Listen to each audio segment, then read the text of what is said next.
എല്ലാ മേഖലയെയും ചേർത്ത് പിടിച്ച ബജറ്റ്, മത്സ്യമേഖലയെ പൂർണ്ണമായും ഉൾക്കൊണ്ട ബജറ്റ് എന്നും സ്ഥിരം സമിതി അധ്യക്ഷൻ T K Mashoor. Majestic jewellers, Tirur. Gold, diamonds, silver and watches. Celebrating 50 years. നമ്മൾ മത്സ്യത്തൊഴിലാളികളെ കണ്ടു, നമ്മൾ സ്ത്രീകളെ കണ്ടു, നമ്മൾ ഭിന്നശേഷി വിഭാഗത്തെ കണ്ടു, നമ്മൾ പ്രവാസികളെ കണ്ടു, നാനാ വിഭാഗക്കാരെയും നമ്മൾ കണ്ടു. എല്ലാ ആളുകളെയും ചേർത്ത് പിടിച്ചു, വിവിധ പദ്ധതികൾ ആവിഷ്കരിച്ചു. കൃത്യമായി വായിക്കാത്ത കോപ്പുണ്ട് എന്നാണ് എനിക്ക് തോന്നുന്നത്.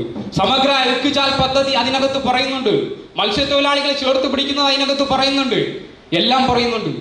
ഇപ്പോ മത്സ്യമേഖലയെ ആകെ അവഗണിച്ചു.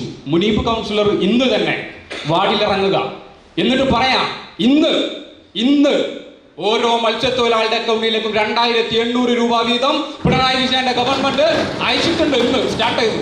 എന്റെ വാർഡിലും വന്നു 43 പേർക്ക് അയച്ചിട്ടുണ്ട്. അതൊരു തുടക്കമാണ്. ഇന്നലെ നമുക്കെല്ലാവർക്കും അറിയാലോ, 4500 രൂപ ഉണ്ടായിരുന്ന സമ്പാദ്യ സമാശ്വാസ പദ്ധതി 6000 ആക്കി വർദ്ധിപ്പിച്ചത് ഇന്നലെയാണ്. മത്സ്യത്തൊഴിലാളികൾ അവഗണിച്ചെങ്കിൽ ഇങ്ങനെ ചെയ്യൂ? നേരത്തെ സൂചിപ്പിച്ചല്ലോ ലാപ്ടോപ്പിന്റെ കാര്യം.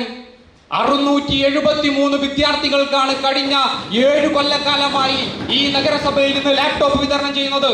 തൊട്ടപ്പുറത്ത് താനൂരുണ്ടല്ലോ, വട്ടപൂജ്യമാണ് ലാപ്ടോപ്പ്. തിരൂരുണ്ടല്ലോ, വട്ടപൂജ്യമാണ് ലാപ്ടോപ്പ്. ഫർണിച്ചർ മാത്രം ഏതാണ്ട് 2173